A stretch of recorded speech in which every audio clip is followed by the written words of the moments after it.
7 दिन के लिए आप अपने पिता के घर आए हैं। इस भूमि का नियम रहा है, इस भूमि से कोई खाली नहीं गया है। जो आया वो कुछ लेकर गया।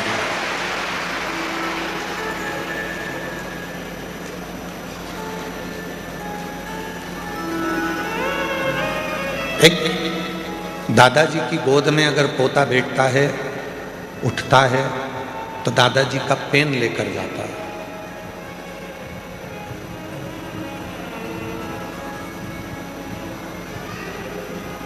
दादी की गोद में अगर पोता पोती बैठते हैं तो कुछ ना कुछ दादी का भी सामान, चश्मा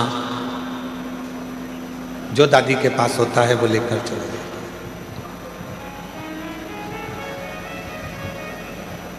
लाखों की संख्या में आप लोग आए हैं और आज मेरे भोले बाबा भी जब आप 7 दिन बाद यहाँ से जाएंगे तो निश्चित है मेरा बाबा भी तुमको कुछ ना कुछ देकर जरूर भेजेगा। और तेरी कृपा बिना न हिले एक भी अणु, लेते हैं श्वास तेरी कृपा से तनु तनु। बखान क्या करूं मैं राखों तेरे का, चपटी भगोत में खजाना कुबेर का। हे गंगा मुक्ति ओंकार तू, भोले ओंकार तू। आयो शरण तिहारी शंभु तार तार तू। बखान क्या करूं मैं राखों के ढेर का। आप भी बोलिए साथ में। बखान क्या करूं मैं राखों के ढेर, चपटी बहुत में खजाना कुबेर का। हे गंगा मुक्ति ओंकार तू, भोले ओंकार तू। आयो शरण तिहारी शंभु तार तार तू। बस को पकड़ना है तो बस स्टैंड जाना पड़ेगा। ट्रेन को पकड़ना है तो रेलवे स्टेशन बोलो बोलो जाना पड़ेगा। फ्लाइट पकड़ना है तो एयरपोर्ट जाना पड़ेगा। जहाज पकड़ना है तो समुद्र के तट पर जाना पड़ेगा। और भोले बाबा को अगर पकड़ना है तो कुबेरेश्वर धाम आना पड़ेगा।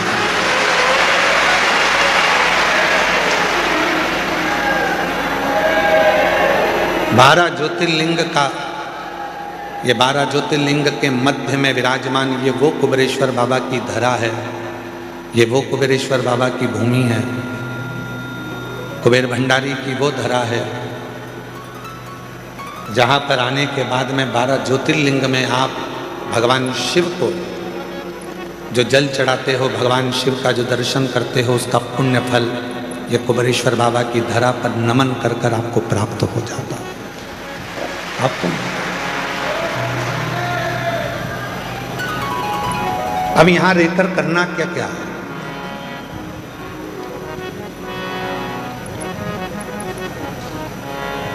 शादी का सीजन चल रहा है, तुम सबके घर पे कम से कम 5-5, 6-6 पत्रिका पड़ी होगी शादी की। किसी किसी के यहाँ तो 8-8, 10-10 पत्रिका पड़ी होगी शादी की। अरे बोलो तो सही है कि गलत है? और कभी कभी ऐसा होता है कि एक ही तारीख में 6-6, 7-7 पत्रिका पड़ी रहती है शादी की। बोलो री जी हाँ, सही है कि गलत है? अब तुम क्या करते हो? पत्रिका देखोगे किसके यहाँ की है, किसके यहाँ की है, किसके यहाँ की है। और पत्रिका देखने के बाद तुम्हारा जिससे ज्यादा प्रेम होगा तुम उसी के घर की शादी में जाओ। भले 10 पत्रिका पढ़ी हो, 8 पत्रिका पढ़ी हो, 5 पत्रिका पढ़ी हो, 10-12 पत्रिका पढ़ी हो, पर जिससे ज्यादा प्रेम होता है व्यक्ति उसी के घर की शादी में जाता है। उसी तरह कुबेरेश्वर बाबा की धरा पर रुद्राक्ष महोत्सव में वही आता है जिसका मेरे बाबा से प्रेम होता है। बाबा जिसको प्रेम कर लिया, आपने बाबा से स्नेह करा, आपने बाबा से प्रेम करा, पर बाबा भी तो आपसे प्रेम करे। बाबा भी तो आपसे स्नेह करे।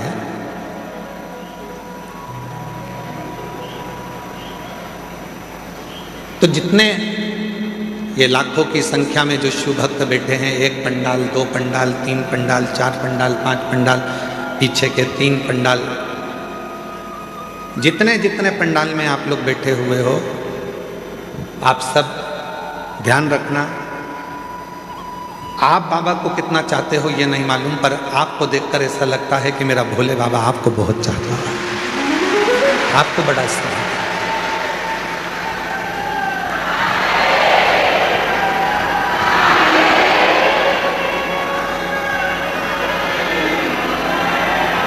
और शंभु शरणे पड़े मांगू घड़ी रे दुख काटो दया करीन दर्शन तो।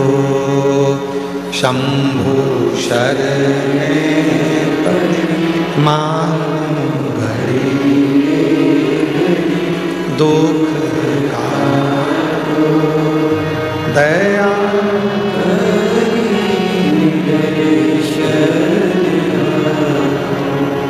शिव आपसे प्रेम करते हैं, भगवान औघड़दानी आपसे स्नेह करते हैं।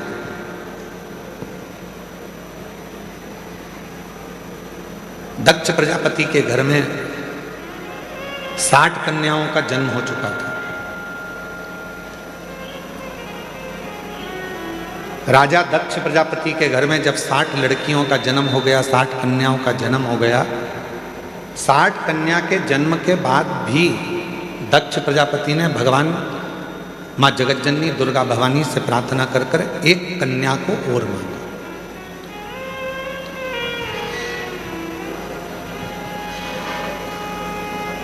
एक कन्या और मांगा। माँ दुर्गा भवानी ने पूछा, ए दक्ष प्रजापति, तेरे घर में 60 लड़कियों का जन्म हो चुका है और तू एक लड़की और मांग रहा है, बेटी मांग रहा है।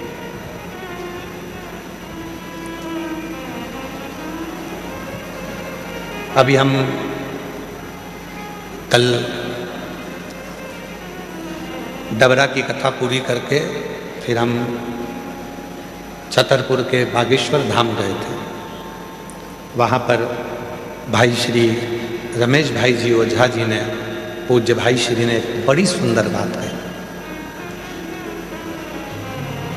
पूज्य भाई श्री ने कहा, जैसे अपन कहीं दान देते हैं और दान देने के बाद रसीद लेते हैं, कहीं डोनेशन दिया तो डोनेशन के बाद हम जो रसीद लेते हैं उस रसीद को देखकर हम बड़े खुश होते हैं कि हमने दान किया, हमने पुण्य किया। तो पूज्य भाई श्री कह रहे थे, पूज्य भाई श्री रमेश भाई जी ओझा जी अपनी वाणी में कह रहे थे कि जैसे दान करने के बाद रसीद मिलती है और उस रसीद को देखकर अपन खुश होते हैं, यदि परमात्मा की कोई रसीद देखना हो तुमको तो घर में जितनी बेटियां हैं उनका मुख देख लीजिए, वो परमात्मा के पुण्य की रसीद है।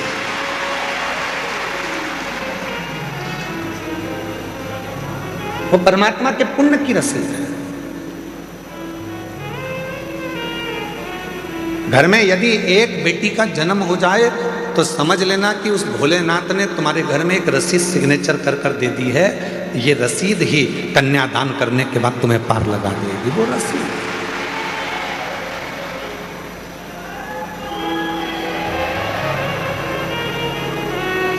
दक्ष प्रजापति के घर में 60 कन्याओं का जन्म हो गया, एक कन्या और मां जगत जननी दुर्गा भवानी से मांग रहे और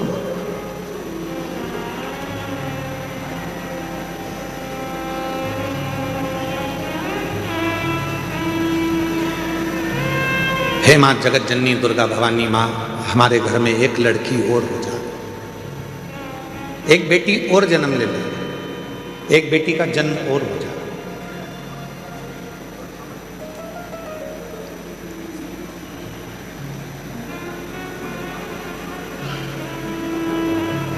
देवी जी ने पूछा, जगत जननी दुर्गा भवानी ने पूछा कि तुम्हारे घर में इतनी लड़कियां हैं,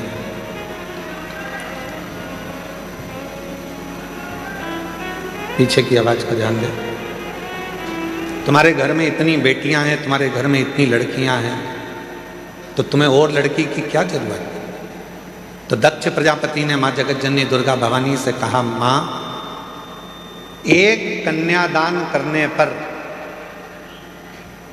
हजारों अश्वमेध यज्ञ का फल प्राप्त हो जाता है, 2 कन्यादान करने पर सोम यज्ञ का फल प्राप्त हो जाता है, 3 कन्यादान करने पर इंद्र का सिंहासन प्राप्त हो जाता है, 4 कन्यादान करने पर हमें सर्वोत्तम यज्ञ का फल प्राप्त हो जाता है, और जब हाथ से प्रति समय पर 1 कन्या का यदि कन्यादान होता है तो हमारा वैकुंठ में निवास हो जाता है। ये शिव तत्व, ये शिव तत्व।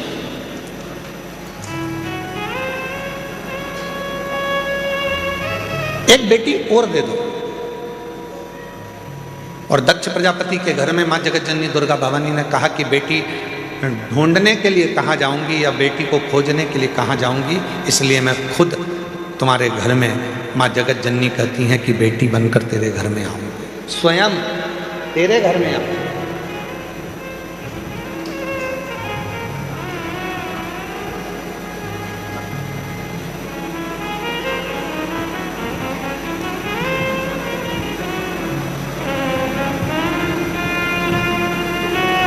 लोग कहते हैं बेटी घर में जन्म ले ली। यहाँ हमारे जजमान परिवार में ठकराल परिवार बैठा हुआ है, वो ठकराल परिवार दिल्ली से।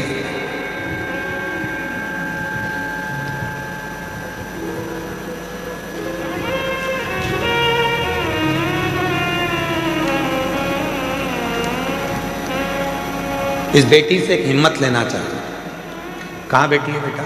ये बेटी है। इस बेटी से एक हिम्मत लो।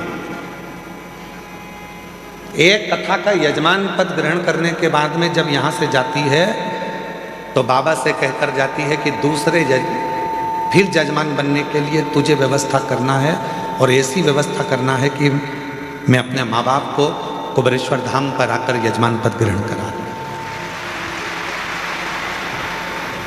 नौकरी कर। कल एक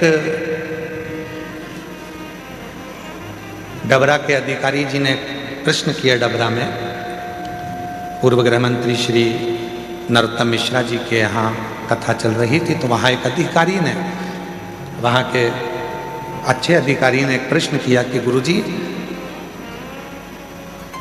कथा बहुत होती हैं, पर आप जब शिव पुराण की कथा करते हैं तो ये आपकी कथा में बहुत सारी माताएं आती हैं, इसका कारण क्या है?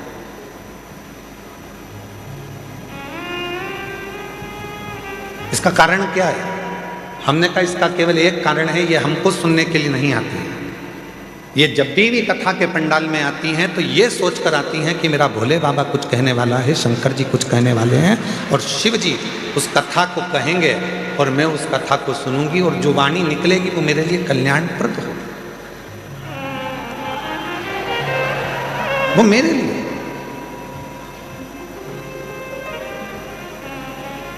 एक लड़की की सर्विस नहीं लग रही थी, एक माँ बाप पत्र है,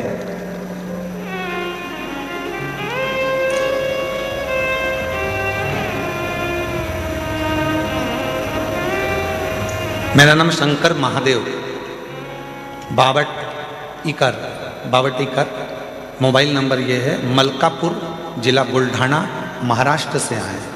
कहीं बैठे हों तो हाथ हिला सकते हैं। आप ही हैं बाबा जी? मैं आपको नमन करता हूँ।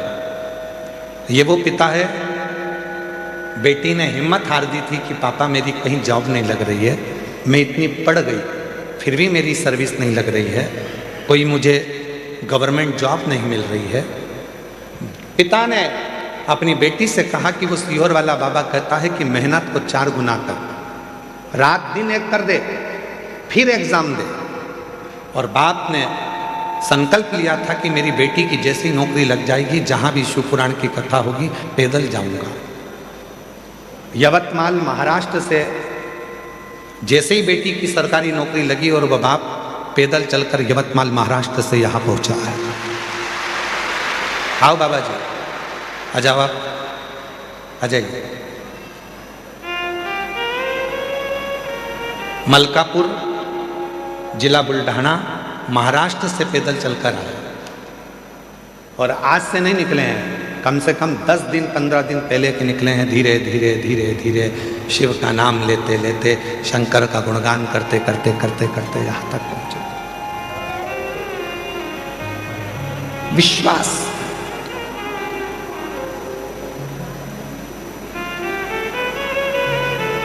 किसको सुनने के लिए आए हो आप? सीहोर वाले बाबा को तो टीवी पर भी सुन लेते हो, सीहोर वाले महाराज को तो, और सीहोर वाला महाराज तो आपसे मिलता तक नहीं है। इसीलिए आप लोग कथा के मंडप में भी आते हो, कुबेरेश्वर धाम पर आरती होती है तो उसमें सम्मिलित हो जाते हो कि किसी ना किसी रूप में दृष्टि तो पड़ जाएगी, मिल तो जाएंगे, देख तो लेंगे। और दया की ना होती जो आदत तुम्हारी, तो सुनी ही रहती अदालत तुम्हारी। जो गरीबों के दिल में दया तुम ना पाते, तो किस दिल में होती इबादत तुम्हारी। ये तो उसकी कृपा है, ये उसकी करुणा है, ये उसकी दया है।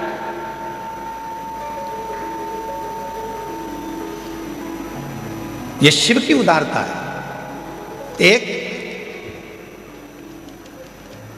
बेटी तुम्हारे घर में यदि है और उस परमात्मा से कहना, और फिर निवेदन करूं मेरी जीजियों, बेटे के जन्मदिन पर तुम फटाके फोड़ो चाहे ना फोड़ो, बेटे के जन्मदिन पर तुम नगाड़े बजाओ चाहे ना बजाओ, पर बेटी तुम्हारे घर में जन्म ले तो उस दिन खूब खुशियां मनाना कि मेरे घर में मेरे परमात्मा ने एक बेटी को भेज दिया।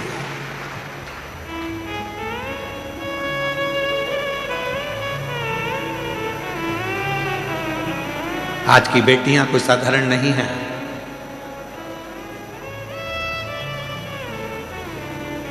जो भारत की भूमि के लिए तत्पर आगे बढ़कर मिसाइलों को दागती है, और भारत की एक बेटी पूरे पाकिस्तान को हिलाकर आ जाती है, ये वो भारत की भूमि है। ये वो भारत की भूमि है जिस भारत की भूमि पर बेटियों का सम्मान है, जिस भारत की भूमि पर बेटियों का आदर है, जिस भारत की भूमि पर बेटी को कन्या रूपी रतन कहा जाता है, जिस भारत की भूमि पर बेटी को हमारे यहाँ एक माणिक रतन कहा जाता है, जिस भारत की भूमि पर बेटी को सम्मानता का भाव दिया जाता है, ये वो भारत की भूमि है।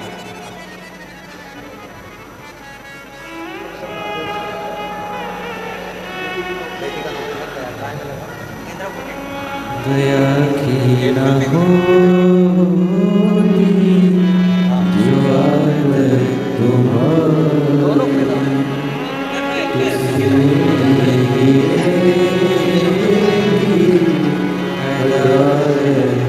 इस पिता के लिए जोरदार ताली बजाओ। बेटी का जॉब लगा तो यवतमाल महाराष्ट्र से पैदल चलता चलते कुबेरेश्वर धाम।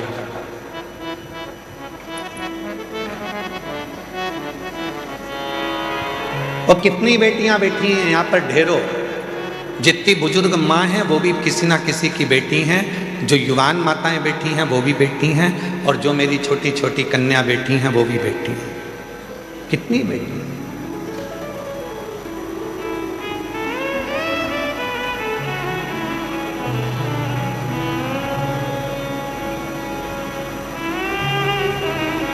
अभी भोपाल में एक सम्मेलन था, उस सम्मेलन में हम गए थे, तो उसमें हमसे पूछा गया कि आप राष्ट्र को अगर उज्जवल देखना चाहते हैं तो क्या देखना चाहते हैं।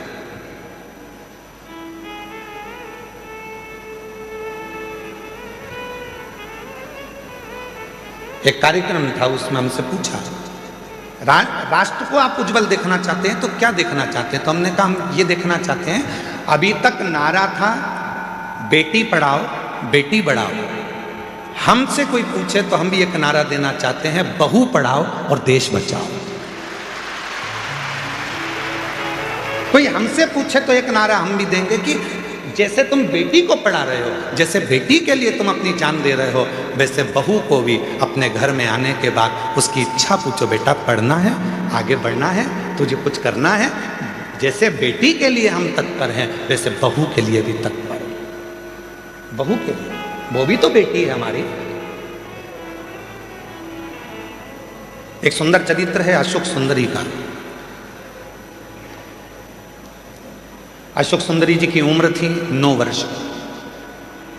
भगवान शंकर मां पार्वती की सुपुत्री अशोक सुंदरी 9 वर्ष की थी। काशी में भ्रमण कर रही थी, क्योंकि काशी उनको प्रिय था।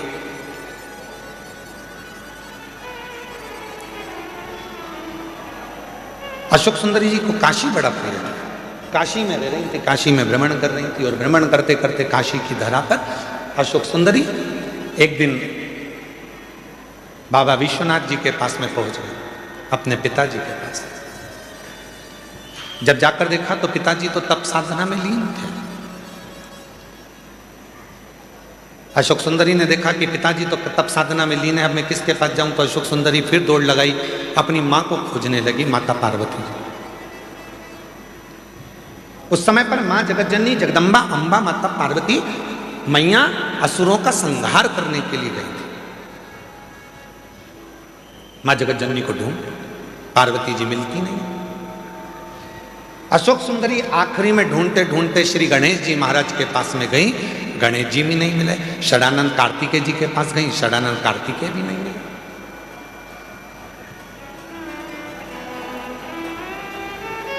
बहुत ढूंढा अशोक सुंदरी जी ने, ना पिताजी मिल रहे हैं, ना माँ मिल रही है, ना गणेश जी मिल रहे हैं, ना कार्तिकेय जी मिल रहे हैं। आखिरी में अशोक सुंदरी एक स्थान पर एक वृक्ष के नीचे बैठ गई, मौन होकर। और जो बात हमने आपसे पहले भी कही, आज फिर कहते हैं, जब तुम्हारे मन में अशांति उत्पन्न हो, जब तुम्हारे मन के अंदर बहुत ज़्यादा टेंशन हो, अशांति हो, चिंता हो, डिप्रेशन हो, कहीं मत जाओ,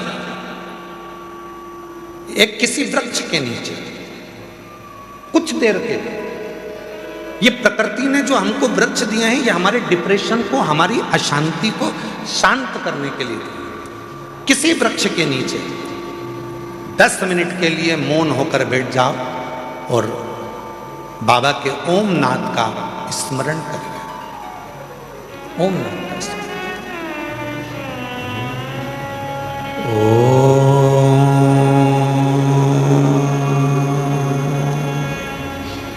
जब हम ओम नाथ का स्मरण करते हैं किसी वृक्ष के नीचे बैठकर, तो प्रकृति के देव भगवान देव अधिदेव महादेव हमारे ऊपर दृष्टि देते हैं, हमें देखते हैं।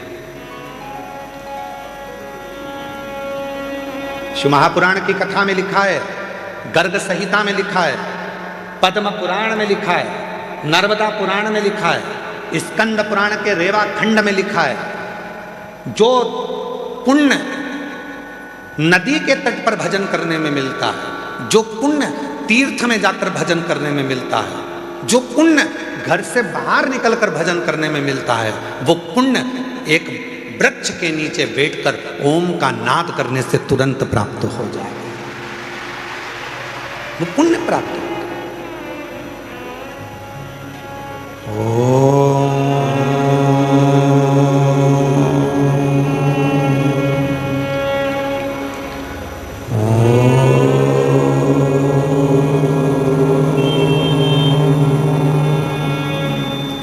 एक नाद शिव से मिलने का,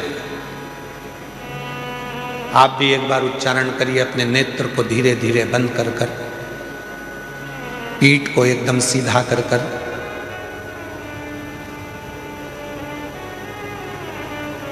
दोनों भुकुटियों का स्मरण मध्य बिंदु में कर कर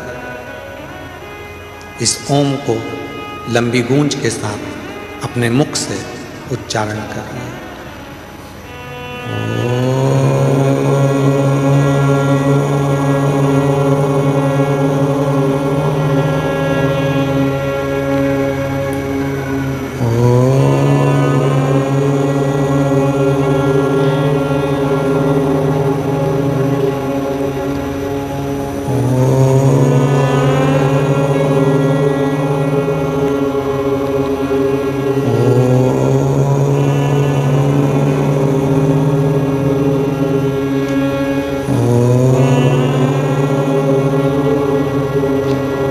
धीरे धीरे नेत्रों को खोलिए, स्मरण करिए देवाधिदेव महादेव के किसी वृक्ष के नीचे बैठकर शिव हमको देख रहे हैं और हम उस शिव को महसूस कर रहे हैं।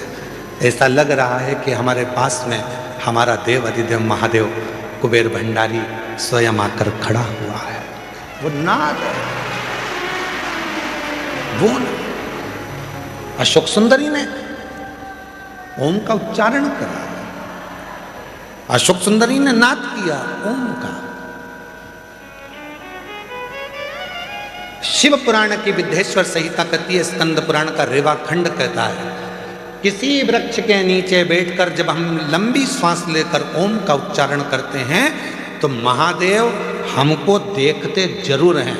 और वही हुआ, जैसे ही अशोक सुंदरी ने काशी में बैठकर ओम नाद करना प्रारंभ करा, शिव जी की दृष्टि पड़ी तो इतने में भगवान शंकर तो तप में लीन थे और अशोक सुंदरी इनको महसूस कर रही है कि मेरे पिता है।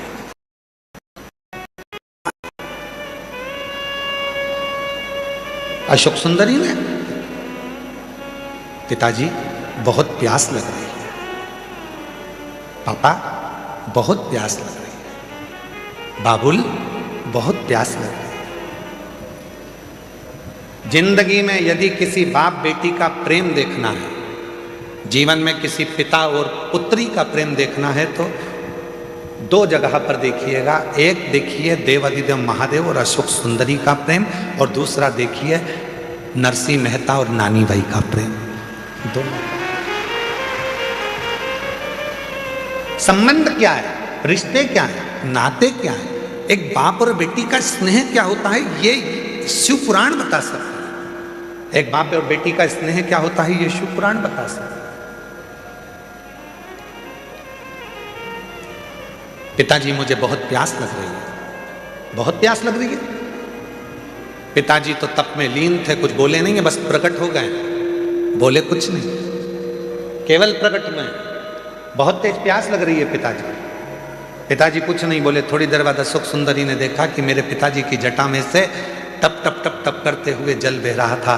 अशोक सुंदरी को लगा कि गंगा मैया सिर पे है तो वो पानी बहा रही है, मैं क्यों ना इस जल को पी लूं। और तुरंत अशोक सुंदरी ने पिताजी के कंधे पर जाकर लिपट गई और लिपट कर अशोक सुंदरी ने अपने मुख को ऊंचा करा और शिव जी की जटा से, भगवान शंकर की जटा से जो बूंद बूंद जल टपक रहा था उसको अशोक सुंदरी ने पीना प्रारंभ कर दिया।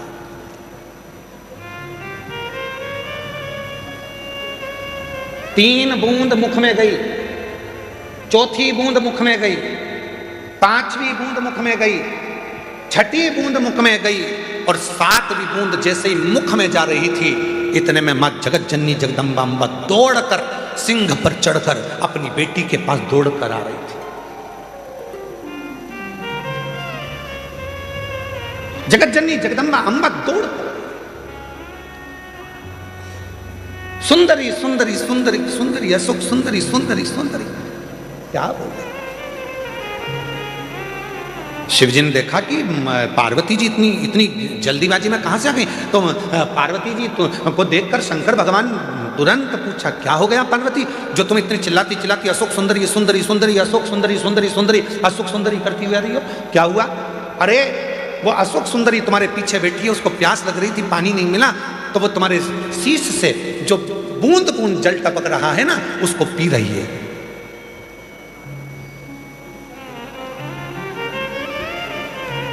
पार्वती जी बोली वो बूंद बूंद जल को पी रही है। शिव जी बोले तो गंगा ने तो जल नहीं टपकाया, गंगा ने तो एक बूंद जल नीचे नहीं गिराया।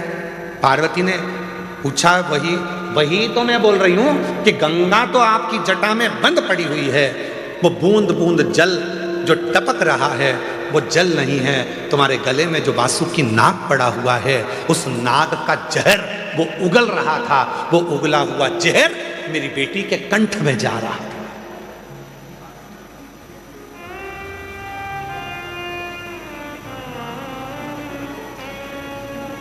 वो वासुकी नाग का उगला हुआ जहर मेरी बेटी के कंठ में जा रहा है, इसलिए मैं अपनी बेटी को बचाने आई हूं। शंकर भगवान बहुत तेज मुस्कुराए, हंस दिए। शिव जी ने कहा पार्वती तुम मुझे जान नहीं पाई। सुन लेना दुनिया के लोगों, जो शिव जी पे चढ़े हुए जल का पानी पीने के लिए मना करते हैं, जल पीने का मना करते हैं, उनके लिए कथा प्रेरणा है। लोग कहते हैं शिव जी पे चढ़ा हुआ जल नहीं पीना चाहिए, वो कथा को ध्यान से सुनना। आज रुद्राक्ष महोत्सव 2026 के प्रथम दिवस की कथा को अपने चित्त में बिठाना। शिव जी हंसे, पार्वती से कहा पार्वती तू मुझे अभी तक समझ नहीं पाई है। पार्वती ने पूछा क्यों? तूने क्या कहा? मेरे जटा से बाल में से पानी टपक रहा था और अशोक सुंदरी पी रही थी, और वासुकी नाग ने जहर उगला था, वो जहर अशोक सुंदरी के मुख में चला गया था। अरे पार्वती तो मुझे समझ नहीं पाई है। पार्वती अगर जहर भी मुझ पर चढ़ जाता है तो वो भी अमृत बन जाता है, तो कब समझेगी? दुनिया के लोग कहते हैं शिव जी पे चढ़ा हुआ जल नहीं पीना चाहिए, उनके लिए यह अशोक सुंदरी और काशी का संवाद कहता है कि शंकर भगवान के जटा में गले पर कालिया विष अपना वासुकी नाग अपना विष उगल रहा था, और वो विष जटा में से टपक रहा था जिनको अशोक सुंदरी ने पी लिया था। पार्वती तू मुझे समझी नहीं है। पार्वती एक बेलपत्र मुझ पर चढ़ती है तो वो औषधि बन जाती है, एक दुर्वा मुझ पर चढ़ती है तो वो औषधि बन जाती है, एक बेर मुझ पर चढ़ता है तो औषधि बन जाती है, एक चावल का दाना मुझ पर चढ़ता है धान्य, वो औषधि बन जाती है। अरे पार्वती जो जल मुझ पर चढ़ता है वो भले कैसा भी हो, वो मेरे ऊपर चढ़कर गंगा जल जैसी औषधि बनकर सुख प्रदान कर देता, औषधि देता। अब दुनिया के लोग बोलते हैं कि गुरुजी जल नहीं पीना चाहिए, तो दुनिया के लोग तो ये भी कहते हैं कि जल मत पियो, भले मदिरा पी लो।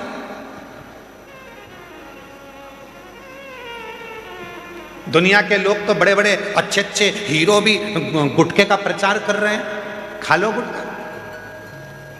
दुनिया के लोग तो गलत गलत प्रचार कर रहे हैं, कर लो गलत काम। नहीं,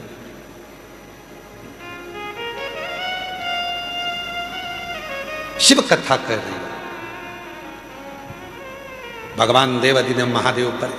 हम तो यहां तक कहेंगे, डबरा की कथा में कहा था, आज फिर कह रहे हैं, 3 दिवसीय डबरा की कथा में कहा था यदि तुम्हारे पास में देने के लिए शिव जी के कुछ भी नहीं है, कुछ भी तुम्हारे पास में नहीं है मेरी जीजियों, मेरे जीजाओं, मेरी बेटियों, मेरे बेटाओं, क्योंकि भगवान शंकर प्रकृति के देवता हैं। शिव जी को ना तुम्हारा धन चाहिए, ना वैभव चाहिए, ना दौलत चाहिए, ना तुम्हारी सत्ता चाहिए। शंकर भगवान को देने के लिए कुछ भी नहीं है, तो बस उसको दर्शन कर लो, नेत्रों से निहार लो, उस शिवलिंग का दर्शन करो, वो तुमको सुख देगा, सुख देगा।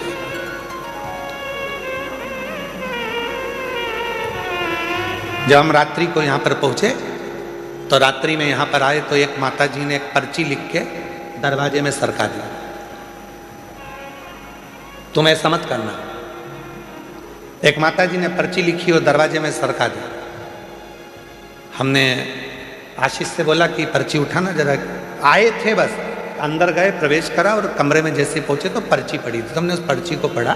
तो उस पर्ची में हमने कहा आशीष जरा पर्ची उठाओ, पर्ची उठाई तो उसमें लिखा था कि कंकर शंकर शिला के हम जल नहीं चढ़ा पाएंगे, तो हम दूर बैठ के भगवान की पूजन करें, आराधना करें, चलेगा? हमारा निवेदन है, लाइक चाहते हो तो डीपी के पास जाने की जरूरत नहीं है, कनेक्शन तुम्हारे पास में है। तुम जहां बैठकर कंकर शंकर की धरा पर उस शिव को याद करोगे, वो वहीं आकर दर्शन देगा। जहां तुम बैठे हो, जहां तुम हो। शिव महापुराण की कथा केवल एक ऐसी कथा है कि सीहोर वाला बाबा तो दिखता ही नहीं है, सीहोर वाला महाराज नजर भी नहीं आता, लोग कहाँ कहाँ बैठे हुए हैं उनको दिखेगा नहीं। आएंगे, कथा सुनेंगे, बाबा को प्रणाम करेंगे, कंकर शंकर पूजन करेंगे, दिल से प्रार्थना करेंगे और बाबा उन पर कृपा कर देते। एक पत्र है एक बेटी का, आज सारे पत्र बेटियों के ही हैं। एक वकील बेटी का पत्र, वकील है,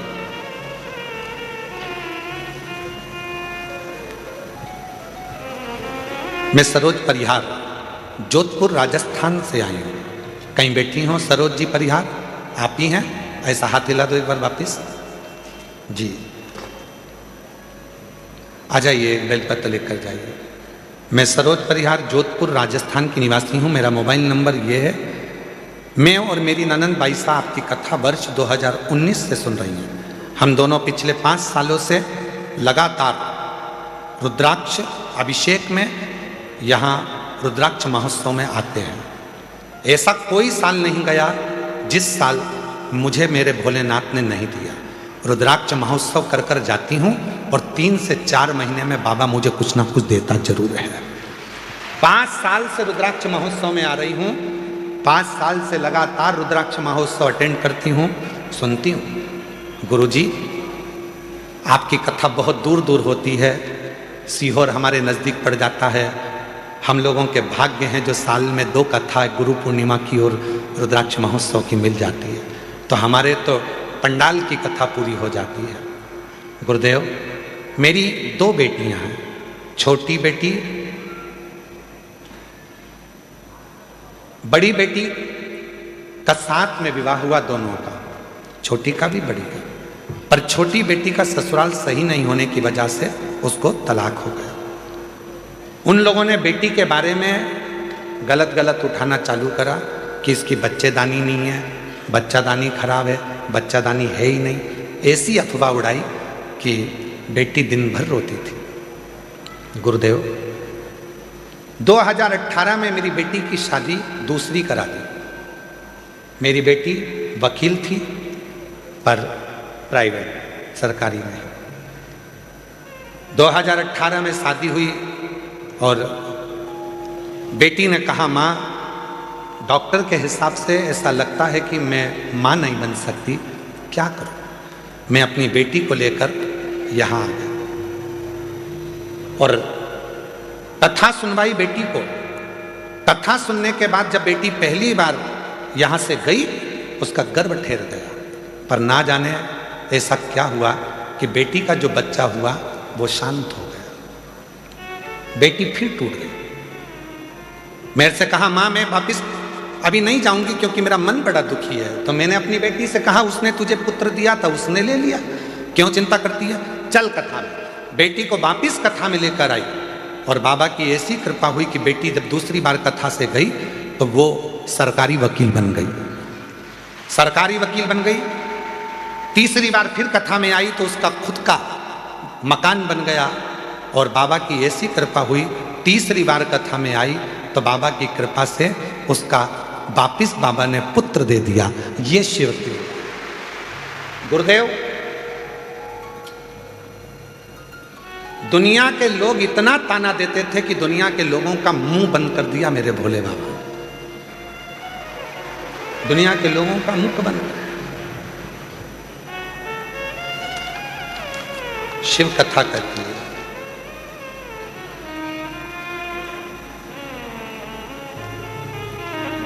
हमने हमारा जो बच्चा हुआ है, बेटी का लड़का, उसका नाम दुनिया बहुत सारे महाराजों ने बताया, इससे नाम रखना, उससे नाम रखना, पर हमने तो सीहोर वाले कुबेरेश्वर बाबा के नाम पे ही उसका नाम कुबेर सिंह सोलंकी रखा है। हमने उसका नाम कुबेर से। इसमें एक लाइन माता ने लिखी कि मेरी बेटी इतनी टूट गई थी, वकील होकर इतनी टूट गई थी कि वो अपने शरीर को नहीं रखना चाहती थी, इतनी टूट गई। हिम्मत दी शिव ने, सियोर वाले महाराज ने नहीं। और फिर निवेदन है, तुम सियोर वाले महाराज के चक्कर में पड़ना भी मत, बिल्कुल भी। तुम चक्कर में पड़ना वो कुबेरेश्वर बाबा के, तुम चक्कर में पड़ना वो काल अधिपति महाकाल के, तुम चक्कर में पड़ना वो विश्वनाथ के, हमारे नहीं। तुम्हारे चक्कर में हम बाहर नहीं निकल पाते हैं। कहाँ है सोमानी जी? सही है कि तुम सबके चक्कर में हम बाहर नहीं निकल पाते। कभी मन भी करता है कि इतना बड़ा मेला लगा हुआ है, इतनी बड़ी मेला चल रहा है, चलो थोड़ी देर भोजनशाला चलकर देख लें, सबसे मिल लें। वो मिलना तो गया, तुम्हारी भोजन की थाली रख रख के तुम सब वहाँ इकट्ठे हो जाते हो, और हमको डर लगने लगता है कि कहीं तुमको तकलीफ ना हो जाए।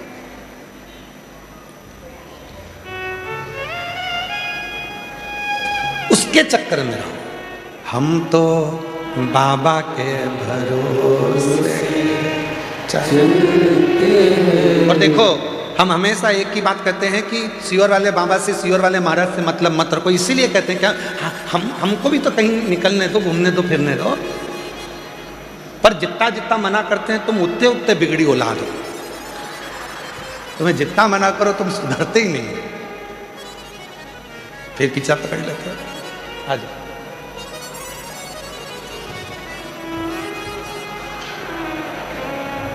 बाबा ने हमको चलना सिखाया, बाबा ने हम।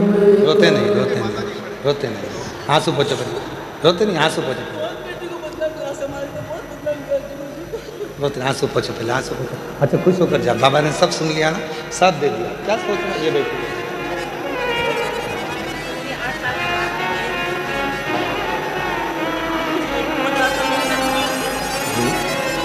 देखो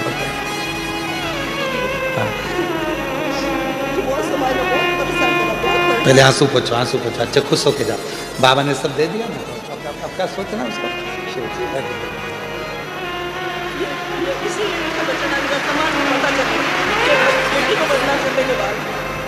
तो पता दे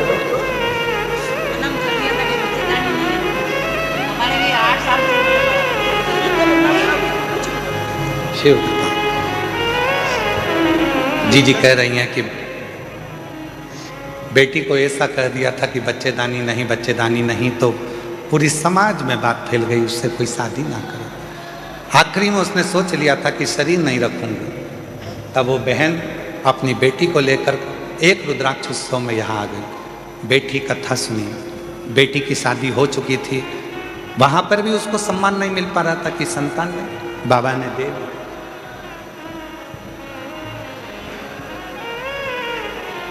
आवाज नहीं आ रही है क्या? शिव कृपा से, शंकर जी की करुणा जब होती है तो अपने आप सब कार्य होता है। इसीलिए आप लोगों से फिर कहते हैं, ऐसे दयालुनाथ से रिश्ता बनाइए।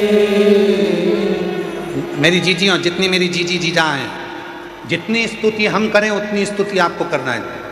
हम भी बोले और तुम भी बोलो साथ में। तुम्हारी आवाज और हमारी आवाज दोनों मिले तो आनंद। ऐसे दया रिश्ता बनाइए, ऐसे दयालुनाथ से रिश्ता मिलता रहेगा आपको जो कुछ भी चाहिए,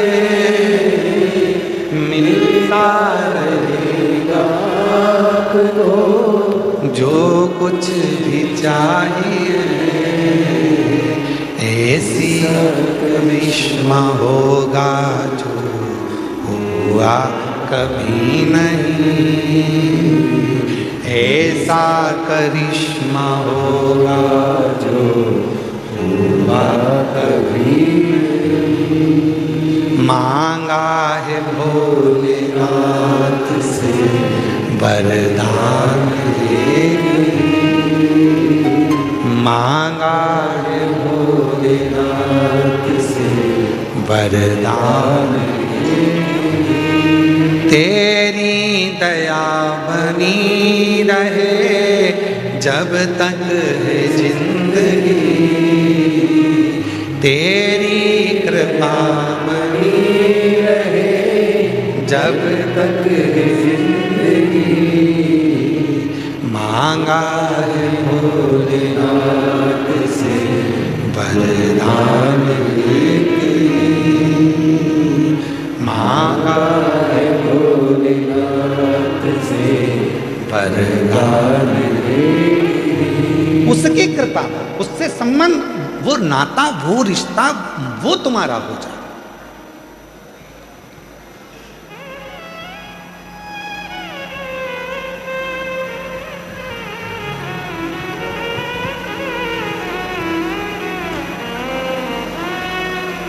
तीन चीजें हो सकता है लोगों को बुरा लग जाए,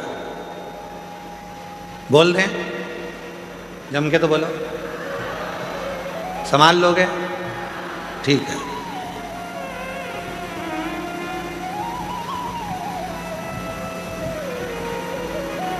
वो कुत्ता किसी काम का नहीं जिसको पालो और अपने को ही काट लो। यार पूरा सुनो, अभी नहीं बजाना, अपने को धर लो। वो कुत्ता किसी काम का नहीं जिसको पालो वो ही काट ले। वो पैसा किसी काम का नहीं जिसको कमाओ और हमको ही बिगाड़ दे। और वो संबंध किसी काम का नहीं जो वक्त पड़ने पर हमको ही निपटाने का सोच ले। वो रिश्ते, वो नाते, वो संबंध, वो हमारे अपने रिश्ते जिनको चाहिए कि हमको उन्नति की सीढ़ी पर चढ़ाए, वही हमको खाने को जोड़ दौड़ जाए, तो वो रिश्ते किस काम के, वो संबंध किस काम के।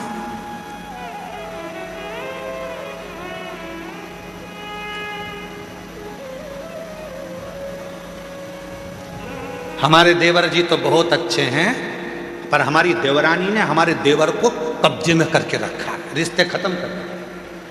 अब उनका दोनों का अच्छा प्रेम भाव है, देवर पति पत्नी का। तुम्हें भड़काने की जरूरत क्या है, आग डालने की, घी डालने की? ये उनके कहने पे चले नहीं, वो रिश्ते बेकार,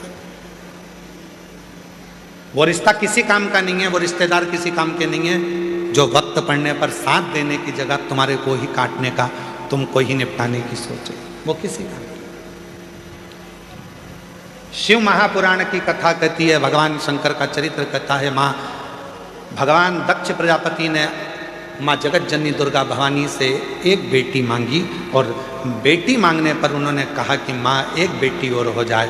माँ जगत जननी ने मना कर दिया कि तुम्हारे घर में पहले से 60 लड़कियों ने जन्म ले लिया, फिर एक बेटी और क्यों चाहिए? तो कहा कन्या दान करने में जो सुख है वो सुख कहीं, सुख वो सुख कहीं।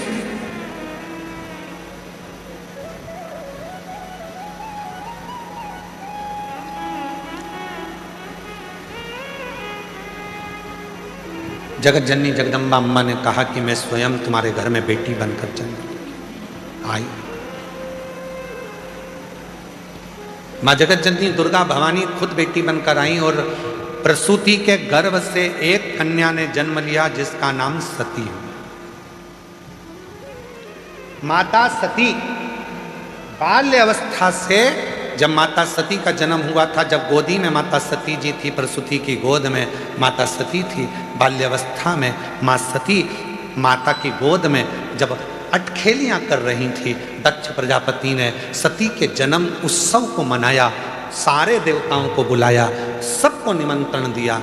शिव जी के पास में भी निमंत्रण गया, शंकर जी के पास।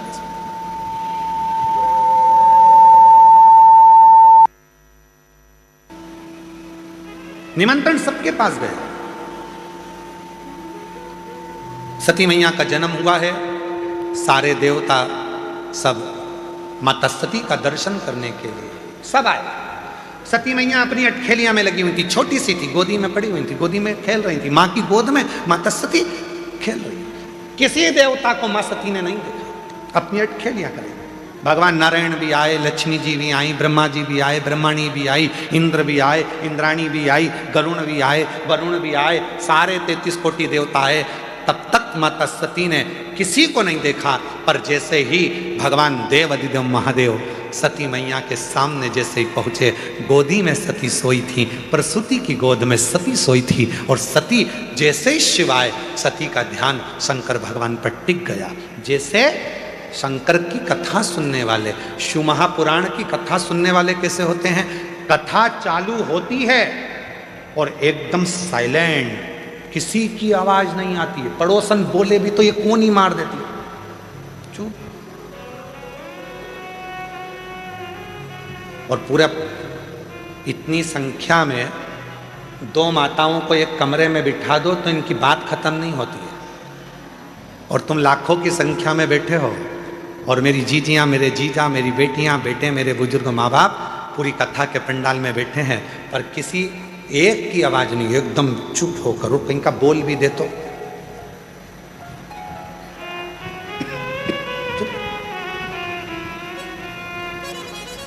स्तुप। जैसे सती मैया भगवान देव अधिदेव महादेव को देखकर एकदम स्तुप्त हो गए, कुछ नहीं कर रही, ना पांव हिलाए ना हाथ हिलाए, शिव को देख रही है, केवल शिव।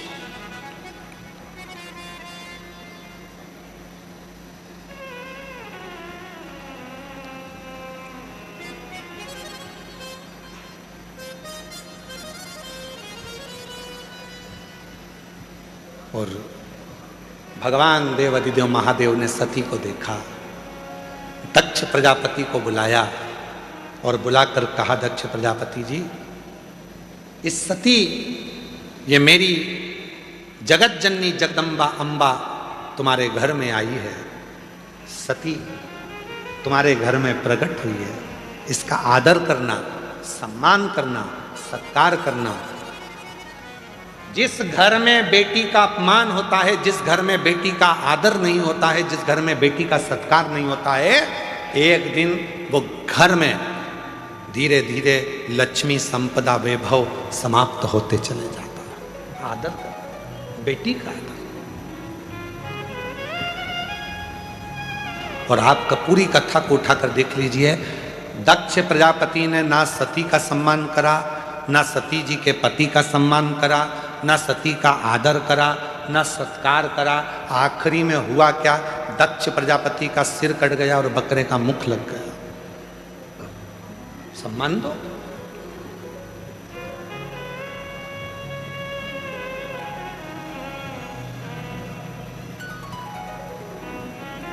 एक हमारे यहाँ पुरानी कहावत है, बहन बेटी आती है, अभी अभी तो भगवान ने सबको संपदा दी है, धन दिया है, तो लोग साड़ी दे देते हैं। पहले कहते थे बहन बेटी आई, ब्लाउज का टुकड़ा दे दो।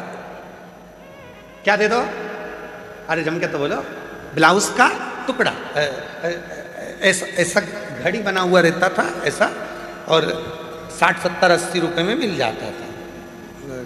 ऐसा अच्छा बढ़िया पन्नी में धरा धरा है। तो माता इतनी चतुर होती थी, उसमें टीकी का पत्ता रख के और 2 चूड़ी रख के और ऐसा उसको बढ़िया जमा जमू के और उसको बहन बेटी को दे दे, ब्लाउज का टुकड़ा दे। क्यों? दक्ष प्रजापति अपने राजसभा में, अपनी सभा के अंदर सती को एक जमीन का टुकड़ा नहीं दिया था बैठने के लिए, तो वो दक्ष प्रजापति का घर भी गया और शीश भी गया। अगर वो एक टुकड़ा दे देते तो दक्ष प्रजापति का ना शीश कटता, ना दक्ष प्रजापति का घर जाता। इसलिए बहन बेटी को एक टुकड़ा ब्लाउज का देकर बहन बेटी का आशीर्वाद प्राप्त कर लिया जाता है, जिससे घर अच्छा है। एक टुकड़ा बहुत। 2 शब्द हैं, जरा ध्यान से सुनिएगा। एक होता है चरण में रहना और एक होता है शरण में रहना। 2 शब्द हैं, एक है चरण में रहना और एक है शरण में रहना। मंदिर में जाते हो, तुम्हारे घर के मंदिर में भगवान को दिया लगाते हो, पूजन करते हो, अगरबत्ती लगाते हो, धूप बत्ती लगाते हो, प्रणाम करते हो, मतलब तुम भगवान के चरण में हो। कहां पर हो? जम के बोलो जरा, चरण। इसको कहते हैं चरण में रहना। अब शरण में रहना किसको कहते हैं? मंदिर में जाकर प्रणाम कर कर, दिया लगाकर, बत्ती लगाकर, अगरबत्ती लगाकर, नमन कर कर, दिया बत्ती नी भी करी, बस भगवान के मंदिर के सामने चले गए और भगवान के मंदिर के सामने जाकर फिर तुम अपनी नौकरी पे, अपनी सर्विस में, अपनी दुकान पर, अपने व्यापार में तुम चले गए। मतलब दिन भर जब तक दूसरे दिन तक तुम भगवान के सामने नहीं पहुंचते तब तक भगवान की शरण में तुम बने हुए हो। कहीं पर भी चले, कहीं पर। हमारा एक नियम है, हम जब भी कहीं कथा करने के लिए जाते हैं तो यहाँ बाबा के साष्टांग दंडवत करके, बाहर तो हम ज्यादा निकलते नहीं है तुम्हारे चक्कर में, क्योंकि हम दंडवत करें तुम हमारे ऊपर दंडवत कर दो, तो दरवाजा लगा रहता है और हम वहीं से दंडवत करके और वहां की धूल को, मिट्टी को शरीर से अच्छा मल के लगाकर और कथा करने के लिए चले जाते हैं। क्यों? कि बाबा हम जब यहां से जाएं, जब तक आए तेरी शरण में रहे। और आप तो किस्मत वाले हो, चरण में भी तुम हो और शरण में भी तुम हो, दोनों तुम हो। आज बाबा के चरणों में भी बैठे हो और शरण में भी बैठे हो। ये शिव की बात है, ये शंकर की बात।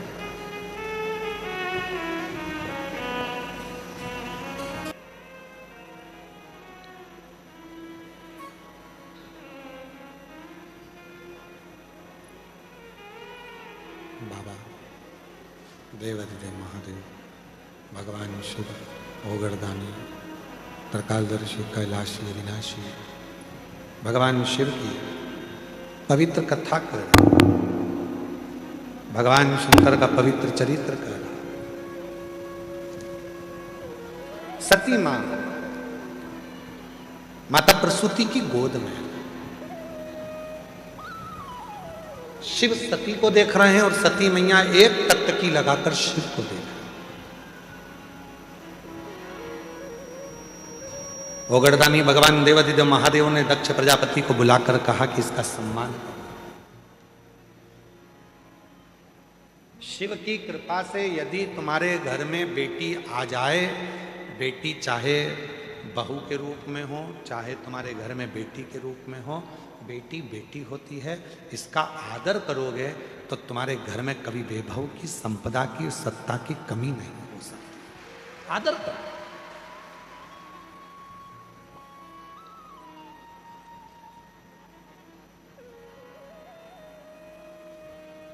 पर दक्ष प्रजापति आदर नहीं कर पाए, इसलिए उनका शीश भी कटा। दक्ष प्रजापति आदर नहीं कर पाए, इसलिए उनका घर भी संपूर्ण नष्ट हो गया। आदर करते तो सुख था।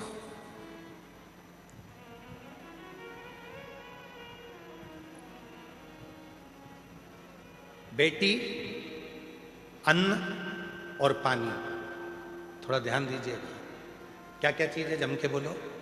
पहले नंबर पर बेटी, दूसरे नंबर पर अन्न जिसको हम पाते हैं, तीसरे नंबर पर पानी जिसको हम पीते हैं।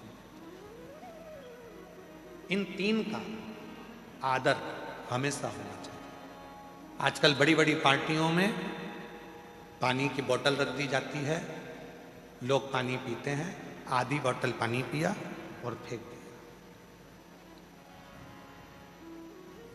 आधी बोतल पानी पिया और फेंका।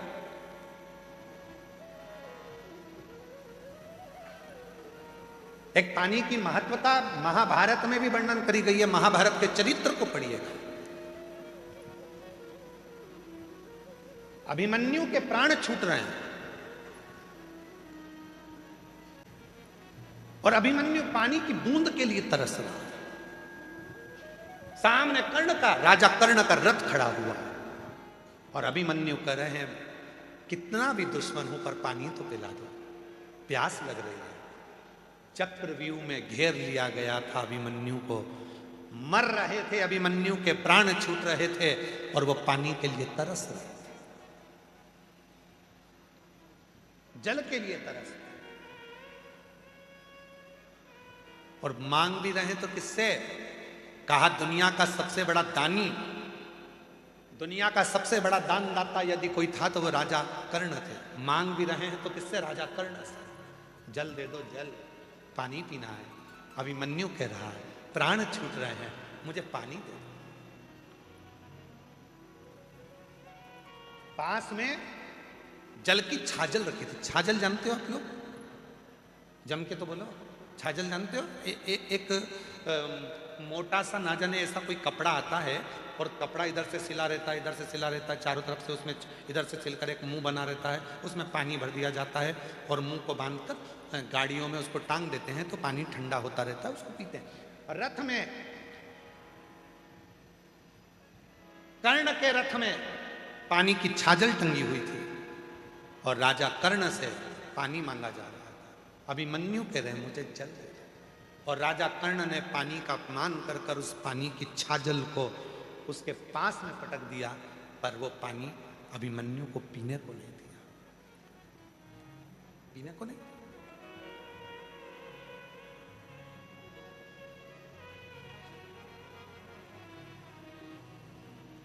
जल का अपमान किया। हमारा निवेदन है शादियां करो आप, मना नहीं है, शादियों में पानी भी रखो, मना नहीं है, पर वो पानी की जो बोतल है उस पानी पर एक लाइन बोतल में लिख देना चाहिए कि मैं जल हूं, आने वाले समय का कल हूं, मेरा सदुपयोग करो। बोतल में पानी बच जाए तो जेब में रख लो, बाद में पीना। इस जल का तुम सम्मान करोगे तो आने वाला कल तुम्हारा सम्मान करो। मैं जल हूं, आने वाला कल हूं, इसका आदर तुम करोगे तो तुम्हारा भी आदर होगा, वरना समय बड़ा गलत आएगा। एक एक बूंद जल के लिए मनुष्य तरस जाए, एक एक बूंद जल के लिए मनुष्य तरस जाए। जी जियो।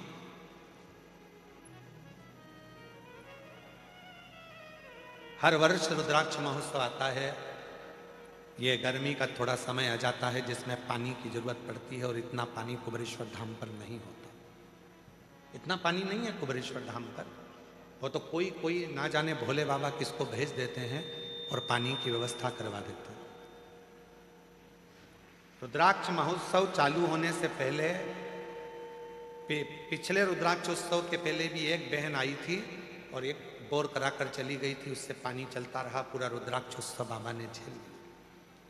इस वर्ष भी इंदौर से शायद वो कथा में आई हों तो मुझे मालूम नहीं, इंदौर से एक बहन और एक मेरे जीजा आए थे।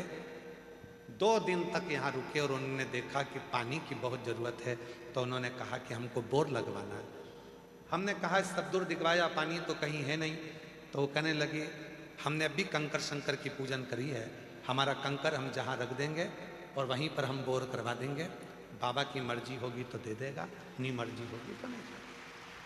और अगर वो आए हों इस कथा में तो खड़े हो सकते हैं। इंदौर के थे और उन्होंने पीछे जाकर एक बोर करवाया और बाबा की कृपा से उसमें पानी आया, जो बाबा की कृपा से आज आप सब लोग पी रहे हो। ये शिव की कृपा है, शिव की कृपा। छोटी छोटी पानी की बोतल रहती है, शादी में मिल जाती है। हमारा निवेदन है शादी वालों को भी कहना चाहिए कि आप लिफाफा देते हो मना नहीं, आप देते हो मना नहीं, पर यदि भोजन कर रहे हो, पानी बच गया है, वो पानी की बोतल अपने साथ जेब में रख के ले जाओ तो गाड़ी में पी लेना। पर पानी का सम्मान, जल का सम्मान, जल है तो कल है। और आप लोगों से भी निवेदन है, 7 दिन तक अपने पिता के घर में रह रहे हो, कोई नल चालू है, कोई पानी ढुल रहा है, तो आप प्रयास कर कर उसको बंद करना, जल का सदुपयोग करना, जिससे आपको भी जल का सदुपयोग करना आएगा। तो आने वाले समय में जो भी शुभ भक्त यहाँ पहुँचेगा तो वो भी जल का सम्मान करेगा, जल का सम्मान। अभिमन्यु कह रहा है मुझे जल दे दो। राजा कर्ण ने पानी की छाजल को उठाकर जमीन पर फेंक दिया और वो जल पानी का गिर गया, पर अभिमन्यु को जल पीने को नहीं दिया, जल पीने को नहीं दिया। और पूरी महाभारत उठाकर देखिए, राजा कर्ण को मारने वाला कोई नहीं था, राजा कर्ण के प्राण लेने वाला कोई नहीं था। राजा कर्ण जैसे शूरवीर का भी अगर अंत हुआ है तो जल से हुआ है। जो जल राजा कर्ण ने अभिमन्यु को नहीं पिलाया, पानी जमीन पर गिर गया। युद्ध चल रहा था दूसरे दिन का और राजा कर्ण रथ लेकर भाग रहा था युद्ध करने के लिए, और उसका रथ का पहिया जहां छाजल गिरी थी, पानी गिरा था, वहां कीचड़ हो गया था, उसमें पहिया फंस गया और कर्ण का पहिया नहीं निकला। आखिरी में राजा कर्ण के प्राण छूट गए, मर गए। वही जल, घर की बेटी, जल और अन्न, अन्न भी उस परमात्मा की कृपा से मिला है, उसका अपमान ना किया था। भोजन की थाली में उतना लीजिए जितनी जरूरत है, घर में भी भोजन उतना लीजिए जितनी जरूरत है, जितना पा सकते हो। ज़्यादा आ गया उसको निकाल कर एक कागज में रख लो। घर से जब गाड़ी पे निकलो, कोई भूखा मिले, तुम्हारी बची हुई 2 रोटी उस भूखे को देकर जाना, जो पेट भर कर खाएगा तो दुआ भी देगा तुमको, दुआ भी। बेटी का भी सम्मान करो, जल का भी सम्मान करो, अन्न का भी सम्मान करो, ये बहुत जरूरी है। और जितना जितना हम सत्कर्म करते हैं उतना उतना फल हमको। एक पत्र है, अच्छा है, देखिए। मैं सुनीता विजय केशव शेट्टी, मैं जिला धाराशिव, गांव उमरगा से आई हूं। मेरा मोबाइल नंबर ये है, कहीं बैठी हो तो हाथ हिला सकती हैं। अगर कहीं बैठी हो, आती हैं, आ जाइए, बेलपत्र लेकर जाए। मैं सुनीता विजय केशव शेट्टी, जिला धाराशिव, गांव उमरगा, मोबाइल नंबर ये है। मेरा बेटा साईराज, उम्र 15 साल है। मेरा बेटा जब 4 साल का था तब से उसको सोराइसिस की बीमारी हो गई। सोराइसिस की बीमारी इतनी बढ़ गई कि पूरे शरीर को खुजालता और दाग पड़ जाते और शरीर ठीक नहीं रहता।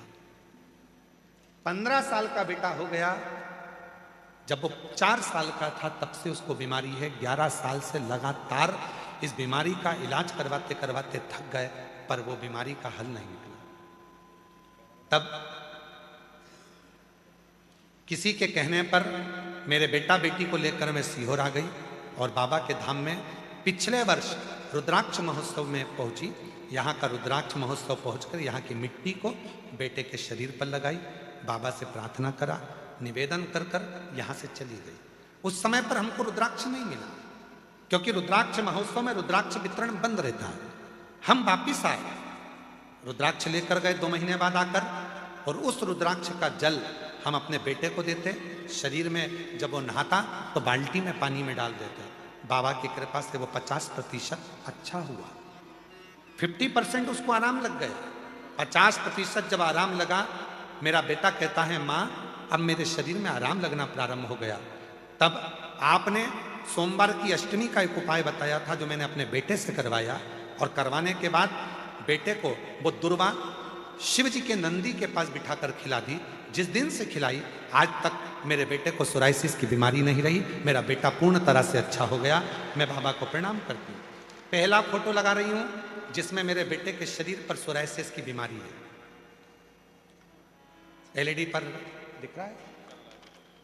पहला फोटो है जिसमें मेरे बेटे के पूरे शरीर पर सोराइसिस की बीमारी है, और दूसरा फोटो लगा रही हूँ जब मेरा बेटा पूरी तरह से स्वस्थ हो गया, उसका पूरा शरीर अच्छा हो गया। ये दूसरा फोटो मैं अपने बेटे का लगा। एक शिव तत्व, एक पत्र और है, अच्छा है, सुंदर, देखिए। संतोष कुमारी नाग, तहसील फतेहपुर, जिला बाराबंकी से आए। कहीं बैठी हो तो हाथ हिला सकती हैं। संतोष कुमारी नाग, तहसील फतेहपुर, जिला बाराबंकी से आए।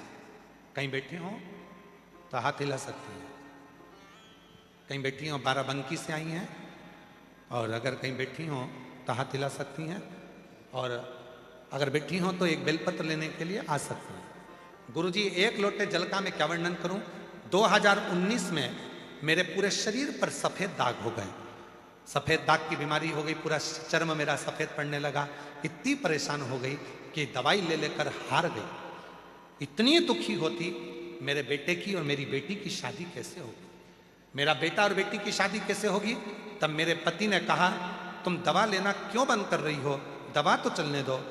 मैंने दवा वाले से पूछा कि दवा देते हैं तो हर महीने चेक क्यों करते हैं, जांच क्यों करवाते हैं। उसने कहा कि जो दवाई दी जाती है उससे देखा जाता है कि लीवर और किडनी पर असर तो नहीं आ रहा, इसलिए जांचें कराई जाती है। मेरे पति से मैंने कहा अब मुझसे दवा खाते नहीं बनती। 2019 से दवा खाते खाते 2025 आ गया पर ठीक नहीं। तभी वो मेडिकल वाले ने कहा, एक सीहोर वाला बाबा कथा कहता, तुम सुनो। हम यही रुद्राक्ष उत्सव में 2025 में आए और बाबा की कथा सुनकर यहाँ की मिट्टी को भर कर ले गए, शरीर पे लगाती, जल चढ़ाती, पानी को पीती और उसी पानी से स्नान करती। आज बाबा की कृपा से मेरा पूरा शरीर वापिस वैसा की वैसा ही हो गया। मेरे सफ़ेद चर्म का जो बीमारी थी, रोग था, वो पूरा समाप्त हो गया। कहीं बैठी हो संतोष कुमारी नाग, तहसील फतेहपुर, जिला बाराबंकी से आई हैं, कहीं बैठी हो तो आ सकती हैं। शिव शिव है, शंकर शंकर है, ओघड़दानी ओघड़दानी, वो शंभु वो शिव।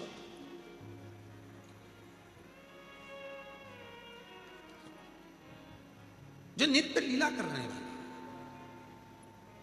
और तेरी कृपा बिना न हिले एक भी अणु, लेते हैं श्वास तेरी कृपा से तनु तनु।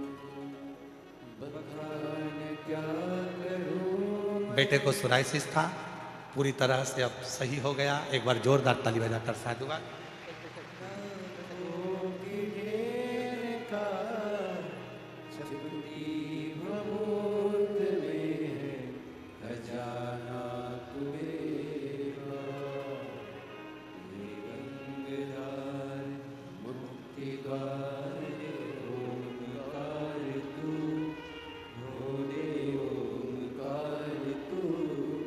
आयो शरण बिहारी शंभो तार तारू। सती शिव जी को देख रही, शिव जी सती को देख रही। 3 का आदर करिए, बेटी का आदर करिए, जल का आदर करिए, और तीसरे नंबर पर आप सब बोलिए अन्न का आदर करिए। जो भोजन ग्रहण कर रहे हो उस अन्न का सम्मान करो, अन्न का सम्मान।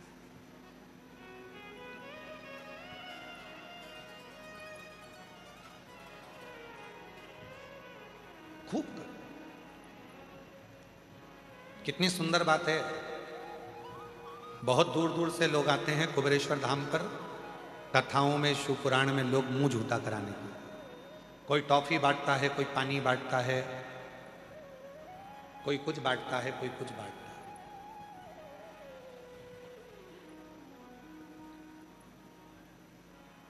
आप लोग बांटते हो इसलिए समिति ने भी ऐसी व्यवस्था करके रखी है कि जो पानी की 1 लीटर की बोतल होती है वो तुम्हें 5 रुपए में मिल जाती है।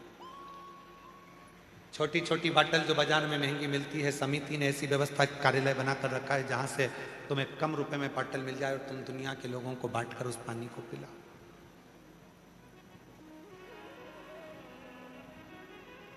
जो अन्न बांटने वाले हैं, कोई बिस्कुट बांटता, कोई टॉफी बांटते, कोई घर से खुरमा बना कर लाते, मठरी बना कर लाते, कुछ बना कर लाते, वो बांटते हैं। उनसे पूछो कि उनको क्या फल मिलता है, उनसे पूछो।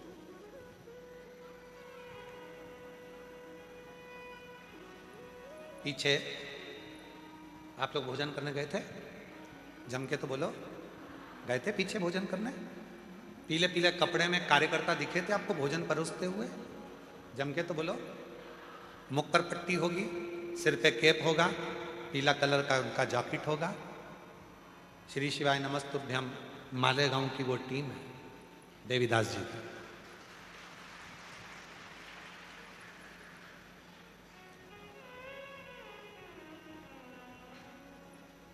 वो देवीदास जी से कोई पूछे कि उनको एक बड़ी बीमारी लग गई थी, डॉक्टर ने कह दिया था अब ये बचेंगे नहीं। उन्होंने कहा गुरु जी डॉक्टर समय दे दिया। हमने कहा देवीदास जी चिंता मत करो, सीहोर आया करो कुबेरेश्वर धाम, खड़े होकर भोजन परोसा करो। केवल कुबेरेश्वर धाम पर आकर बैठे नहीं रहना है, सेवा भी करना है। बाबा की आरती हो तो दर्शन भी करना। बाबा की ज्योत का दर्शन करो, आरती का दर्शन करो, भोजन करो, सो झाड़ू लगाओ, सेवा करो। गुरुजी डॉक्टर ने तो समय दे दिया, हमने कहा क्यों चिंता करते हो? लगातार कई सालों से डॉक्टर भले समय दे दिया, पर देवीदास जी को चलाने वाला भी वो भोलेनाथ आज तक चला रहा है। ये शिव सेवा करो। कुछ नहीं तो अपने आसपास में कोई कचरा पड़ा है तो उसको इकट्ठा करके रख लो, जब गाड़ी आए, ट्रैक्टर आए, उसमें डाल दो, इकट्ठा सेवा। आए हो दर्शन करो, आरती करो बाबा की।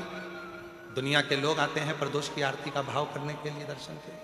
दिल से बाबा की आराधना करो, साधना भक्ति करो, जितना बन सके। और हर घड़ी हर पल श्री शिवाय नमस्तु, श्री शिवाय नमस्तु, उसका स्मरण करते, उससे विनती करते। रात को सोओगे, खूब चक नींद में रहोगे, खूब चक नींद में, इतनी तेज नींद आ रही होगी। ये कुबेरेश्वर बाबा की भूमि का प्रभाव बता रहे हैं हम आपको। कमरे में भी सो रहे हो, रूम में सो रहे हो, कुबेरेश्वर धाम के आसपास के जितने होटल हैं चाहे तुम उनमें जाकर सो रहे हो। तुम्हारा कमरा भले एसी का हो, कूलर का हो, पंखे का हो, चाहे तुम जमीन पे सो, चाहे कुबेरेश्वर बाबा की बाहर कितनी भी होटल बनी है उन होटलों में जाकर सो, चाहे किसी के भवन में जाकर सो। कुबेरेश्वर बाबा की भूमि का प्रताप ऐसा है, कितनी भी चक नींद में सो रहे होगे, एक क्षण के लिए रात्रि के समय पर तुम्हारी नींद एकदम चमक कर उठेगी, एकदम लगेगा कोई आया है। चाहे होटल में सो लो, जमीन पे सो लो, चाहे कुबेरेश्वर बाबा की अचानक से वो आता है, तुम्हारे सिर पर हाथ रखकर आशीर्वाद देकर चला जाता है। चिंता मत करना, क्यों चिंता कर? मेरा तू ही तो हमदर्द है, जिसे हर दर्द मेरा तू ही तो हमदर्द है। बोलो बोलो, जिसे हर दर्द दुनिया के आगे प्रभु चुपचाप मेरे, दुनिया के आगे प्रभु चुपचाप मेरा तू ही तो हमदर्द जिसे पहले आंसू पोछो दीदी, आंसू पोछो पहले। अच्छा खुश हो, अब तो पूरी ठीक हो गई। क्या है सोचना, बड़ा शरीर में सफ़ेद दाग हो गए थे, चिंता लग गई थी बेटी की शादी कैसे होगी, बेटे का ब्याह कैसे करूंगी, कौन संभालेगा इनको। शरीर देखकर लोग हंस रहे थे। आज बाबा के धाम में आई और कथा सुनकर मिट्टी को लगाकर चली गई, साथ मिट्टी ले गई, लगाती रही, विनती करती रही। बाबा से कहकर गई थी अगले रुद्राक्ष उत्सव में मेरा पूरा शरीर सही कर देना। आज पूरी सही होकर आई है, पूरी सही। अच्छा खुश होकर जाओ, खूब आनंद। तो हम दर्द में जिसे हर दर्द कहता, दुनिया के आगे प्रभु चुपचाप दुनिया के आगे प्रभु चुपचाप रहता, मेरा तू ही तो हमदर्द जिसे हर दर्द वो आता है, स्पर्श करता है, लगता है, नींद खुलती है एक झटके में, चला एक झटका।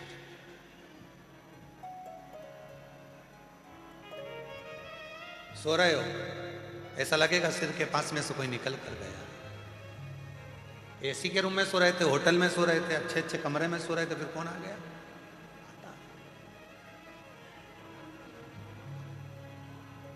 उसको चिंता है, मेरी बेटी आई है, मेरा दामाद आया है, मेरे नाती पंती आए, खाली नहीं जाने दूंगा। ये दिल से जब पुकारेंगे, मुझे याद करेंगे, इनकी झोली भरकर फिर भेजूंगा। बिना झोली भरे, बिना झोली भरे नहीं भेज सकता, झोली भरकर ही भेजूंगा। बस आपसे एक निवेदन है कि इस पवित्र धरा पर, कुबरेश्वर बाबा की भूमि पर, जब तक सारे पंडाल भरे, हम मानते हैं पंडालों में जगह नहीं है, आप जहां जगह मिल जाए, आपके पास में ओढ़ने की चादर रहती है, रात को वो चादर ओढ़ लिया करो, दिन में उसी चादर का टेंट बना लिया करो। हम कितना भी टेंट लगा लें तो भी वो टेंट, तुम इतनी मात्रा में आते हो कि वो टेंट भर ही जाता है। ये आपकी श्रद्धा और विश्वास है। हम जानते हैं कि इतना टेंट लगाने के बाद ये जो डूम बनाया है, जो 3 बड़े बड़े पंडाल बनाते थे, ऐसे 3 पंडाल का एक पंडाल बनाकर तैयार किया। उसके बाद भी ऐसा लग रहा था कि भक्त ज्यादा रहेंगे तो 3 पंडाल सामने अलग बना।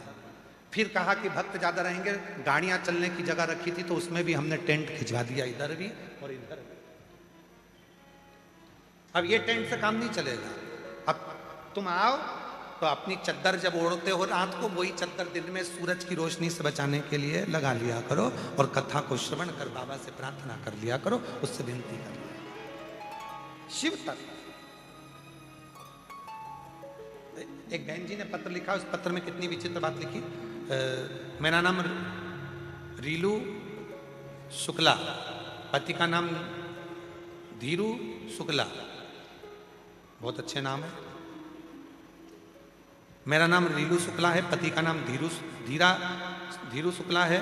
हम जिला फतेहपुर, तहसील, जरा पढ़ के बताओ जरा क्या लिखा है। तहसील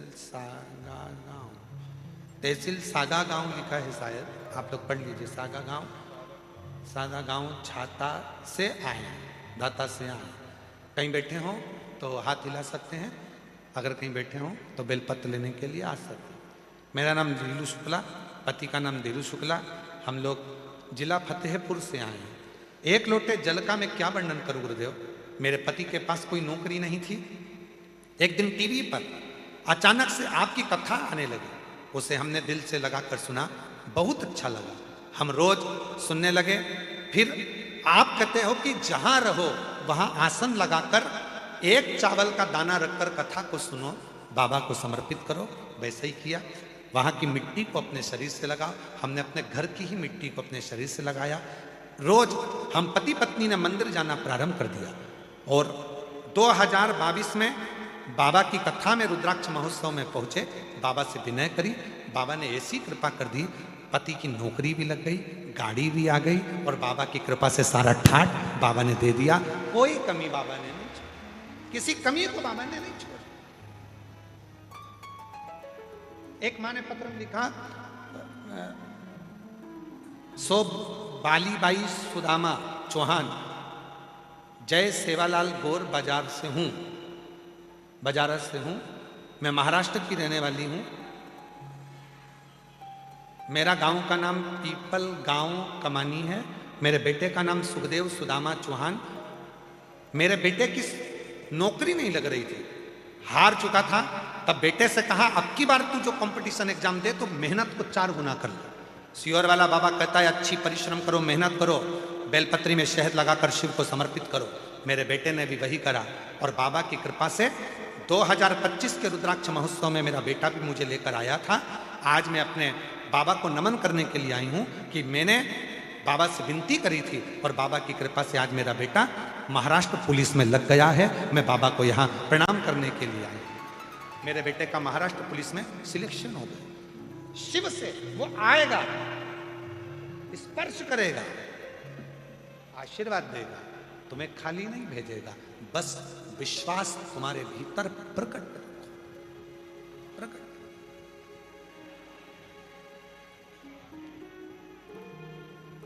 मेरे बाबा दया करना, मैं तेरे भरोसे। इस लाइन को आप भी बोलिएगा, आप चुप रहे ना, आप सबकी आवाज यहां तक आना चाहिए। हम किसके भरोसे हैं? मेरे बाबा दया करना, मैं तेरे,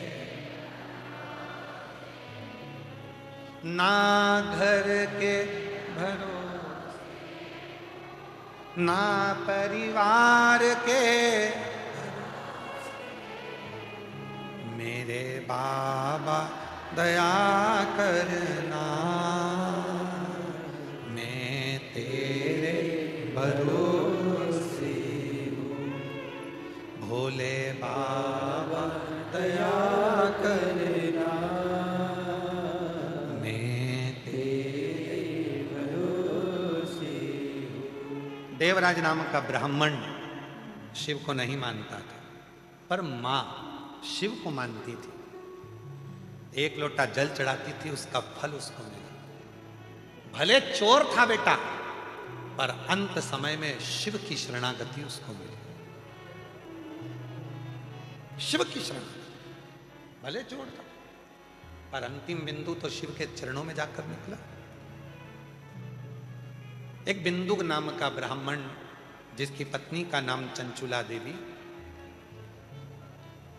बिंदुक भी चोर, कभी सत्कर्म नहीं करा है, कभी नहीं, अच्छे कर्म से दूर रहा। और वो अच्छे कर्म से दूर रहा, चोरी करने लगा, गलत काम करने लगा, जल में डूब गया, मर गया, प्रेत योनि में पड़ गया। चंचुला देवी काशी में गई, उसके कानों में शिव तत्व आ गया, पार्वती जी की सहेली बन गई, मां जगत जननी की सहेली पार्वती। चुप रहती थी, मौन। जब कोई व्यक्ति बहुत मौन हो जाता है ना, तो उससे पूछा जाता है कि बात क्या है। जो दिन भर बड़बड़ बड़बड़ बड़बड़ करता है, उसकी कोई नहीं सुनता है, पर कोई चुप हो जाए ना, बोलने वाला व्यक्ति एकदम चुप हो जाए, तो लोग उसको देखते हैं, आखिर ये बोलता क्यों नहीं है, इसको हो क्या गया।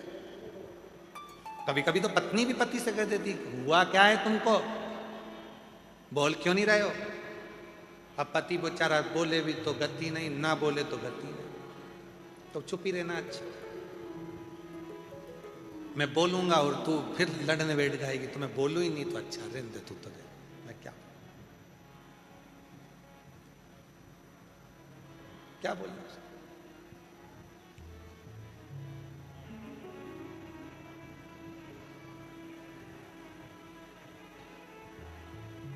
अब मौन थे चंचुला। पार्वती जी ने पूछ लिया तो कहा, एक काम करो, तुम्हारे पति को एक बार शिव पुराण की कथा सुना। कौन बाचेगा? तुम रुका जी। शिव पुराण की कथा किसी की सामर्थ्यता नहीं है कि कोई बाच ले, और किसी की सामर्थ्यता नहीं है कि सुन ले। जितने यजमान इस शिव महापुराण के लगभग 31 यजमान बने हैं, इन 31 यजमान को कहूंगा, तुम साधारण नहीं हो, तुम शंकर और पार्वती का स्वरूप हो, शिव पार्वती का स्वरूप। क्योंकि शिव पुराण का यजमान, भागवत जी के यजमान राजा परीक्षित थे, रामचरितमानस के यजमान काशी नरेश थे, पर एक पुराण, सारे पुराणों में केवल एक पुराण ऐसी है, शिव महापुराण, जिसका यजमान कोई इंसान नहीं बनना, इसका यजमान स्वयं देव अधिदेव महादेव बने हैं, पार्वती जी बनी है। और इसलिए जितने यजमान बैठते हैं वो शंकर और पार्वती का रूप है, शिव और पार्वती का स्वरूप है यजमान। कथा हुई, तुम रुका जी कथा को श्रवण कर, हृदय से सुन रहे हैं, भाव से उस कथा का रसतत्व ग्रहण कर, हृदय से सुने उस कथा को। स्वयं शिव और पार्वती जी, भगवान शंकर और पार्वती जी ईसर गोरा बनकर पधार रहे हैं। जोरदार ताली बजाएं ईसर गोरा जी के लिए, साधुवाद करें। ईसर गोरा जी पधार रहे हैं। बाबा की यह पवित्र धरा पर रुद्राक्ष महोत्सव 2026 चल रहा है। कल देखो, आज भोजन में आलू टमाटर की सब्जी थी, रोटी थी और अच्छा, तो आज भोजन में आलू टमाटर की सब्जी भी थी, रोटी भी थी, बूंदी भी थी, नुक्ती और मिक्सचर भी था और खिचड़ी प्रसाद भी था। अब कल क्या है? जम के तो बोलो, कल अपने बाबा जी की शिवरात्रि है, महाशिवरात्रि। जिस दिन मेरे बाबा का प्रथम शिवलिंग प्रकट हुआ, जिस दिन सती मैया ने शिव का दर्शन किया, जिस दिन मेरी पार्वती माता ने शंकर जी को प्राप्त किया, ऐसी शिवरात्रि है। तो कल आप लोगों का सबका व्रत करवा दे, बोलो तो जम के, सब व्रत करेंगे ना? तो कल हरियाल में व्रत की ही सामग्री बनेगी और संपूर्ण कल भोजन ना बनकर व्रत का फलियार बनेगा। सब फलहार करेंगे और बड़े प्रेम से फलियारी मिक्सचर, मोरधाना की खिचड़ी और खीर प्रसाद है। पर खीर में याद रखना, पिछली बार छाछ मिला दी थी, तो फिर भी बाबा ने खीर बना दी थी, ऐसा नहीं है कुबेर भंडारी है वो। तो खूब प्रेम से खीर प्रसाद, मिक्सचर, हरियाली खिचड़ी, ऐसा सब सामग्री बनेगा।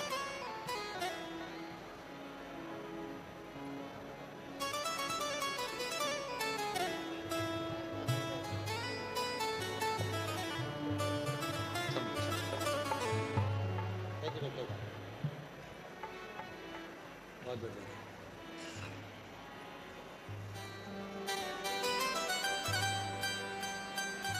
मौका मिला है रुद्राक्ष महोत्सव 2026 का। जो नजदीक में रहने वाले हैं वो शिव भक्त ध्यान दें। बहुत दूर दूर जाकर पंडाल में बैठकर कथा नहीं सुन पाते हो। साल में 2 मौके मिलते हैं कुबेरेश्वर धाम पर आने के लिए, कुबेर भंडारी के दरवाजे पर शिव पुराण की कथा को श्रवण करने।